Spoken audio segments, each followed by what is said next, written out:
Bismillahirrohmanirrohim. Assalomu alaykum hurmatli o'quvchilar. Bugun sizlar bilan Ustoz ko'makchi metodik markazi tomonidan ishlab chiqilgan 4 qismdan iborat 2-sinf matematika kitobining 2-qismidan 4-mavzu 19-darsimizni boshlaymiz. Mavzumiz nomi amal natijalarini tekshirish. Bugungi darsimiz nimalarni o'z ichiga oladi? Biz yig'indi va ayirmani hisoblaganimizda misolni to'g'ri ishlaganligimizni qanday qilib tekshirishlikni yo'llarini ko'rib chiqamiz bugun. Dastlab yig'indi. Masalan, 20 qo'shuv 33 teng 53. Bu yig'indini biz to'g'ri hisoblaganligimizni qanday qilib tekshiramiz? Buni tekshirish uchun yig'indidan qo'shiluvchilardan birini ayirib ko'ramiz. Ya'ni bizda yig'indi 53 ga teng. Bizda ikkita qo'shiluvchi mavjud, 20 va 33. O'sha yig'indidan istalgan qo'shiluvchilarni ayiramiz. Masalan, 53 dan birinchi qo'shiluvchi 20 ni ayirib olamiz. Natija nimaga teng bo'ladi? Natijamiz 33 ga teng bo'ladi. Bundan nima xulosaga kelsak bo'ladi? Yig'indidan qo'shiluvchilardan biri ayrilganda ikkinchi qo'shiluvchi hosil bo'lsa, demak misolni biz to'g'ri ishlagan bo'lamiz.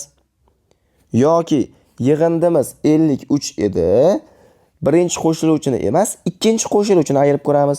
Ya'ni 33 ni. O'shanda javobimiz 20 ga teng bo'ladi. Ya'ni birinchi qo'shiluvchi hosil bo'lyapti. Bundan nima xulosaga kelsak bo'ladi?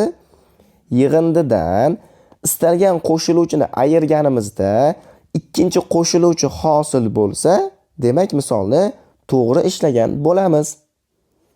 Buni harflar yordamida qoida tuzadigan bo'lsak, mana A qo'shuv B teng S. Bu yerda yig'indimiz S, ikkita qo'shiluvchi bor. Demak biz S dan masalan B ni ayirganimizda, yig'indidan B qo'shiluvchini ayirganimizda A qo'shiluvchi hosil bo'lishi kerak. Yoki yig'indimiz S dan A qo'shiluvchini ayirganimizda B qo'shiluvchi hosil bo'lishi kerak. Mana shu tartibda qoida tuzib olsak bo'ladi. Endi mana shu o'rgangan ma'lumotimizga oid misollar ko'rib chiqamiz. Masalan, 3-misol shartida aytayaptiki, tenglik to'g'ri bo'lishi uchun katakchalar o'rniga mos keluvchi sonlarni topamiz va tekshiramiz. Mana 15 qo'shuv qandaydir son. Buni bilmaymiz. Natija esa 45 ga teng bo'lyapti. Bu yerda 45 yig'indi va 15 esa qo'shiluvchilardan biri. Bizda ikkinchi qo'shiluvchi noma'lum. O'sha qo'shiluvchini topish uchun biz qoidada o'rgandik. Nima qilish kerak edi? Qo'shiluvchilardan birini topish uchun yig'indidan qo'shiluvchini ayiramiz. Bizga ma'lum qo'shiluvchimiz 15. Noma'lum qo'shiluvchini topish uchun yig'indidan 15 degan qo'shiluvchimizni ayirib olar ekanmiz. O'shanda ikkinchi qo'shiluvchimiz bizda 30 ga teng bo'ladi. Endi natijani tekshirib ko'radigan bo'lsak, 15 qo'shuv 30. Yig'indimiz rostdan ham 45 ga teng bo'ladi. Demak, misolimizni to'g'ri ishladik. Bu bizda 3-misolimizning yechimi. Qolgan misollarni ham xuddi mana shu tartibda ishlab chiqishingiz mumkin. Endi hurmatli o'quvchilar, e'tiboringizni ayirmaga qarating. Ayirish amalining natijalarini to'g'ri ekanligini qanday bilamiz? Misol uchun 49 ayiruv 27 teng 22 ga. Bu yerda 49 kamayuvchi, 27 esa ayriluvchi, 22 esa ayirma. Buni biz avvalgi darslarimizda o'tgan edik. Bu yerda biz tekshirish uchun nima qilamiz?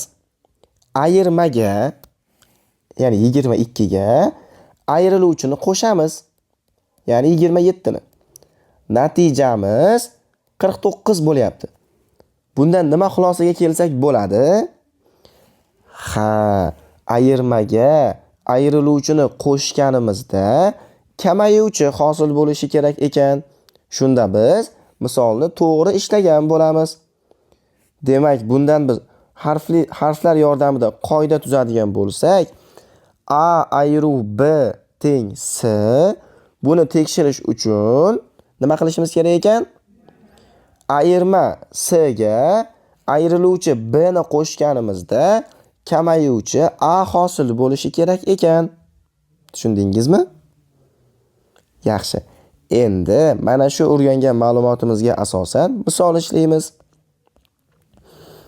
Masalan, 5-misol shartida aytilyaptiki, ayirish amali natijalarini tekshiring. Namunadagidek to'g'ri yoki noto'g'ri ishlanganligini yozing. Masalan, 88 ayru 36 teng 53. Biz bu misolni to'g'ri ishlaganligimizni tekshirish uchun nima qilishimiz kerak edi? Ayirmaga ayriluvchini qo'shishimiz kerak edi. Natijada kamayuvchi hosil bo'lishi kerak edi. Demak, 53 ga 36 ni qo'shsak necha hosil bo'ladi? 89. Bizda kamayuvchi hosil bo'ldimi? Yo'q, bizda kamayuvchini 88 degan. Demak, bu misolimiz noto'g'ri ishlangan ekan. Tushundingiz-a? Xuddi mana shu tartibda qolganlarni ham o'zingiz mustaqil ishlab qo'yasiz.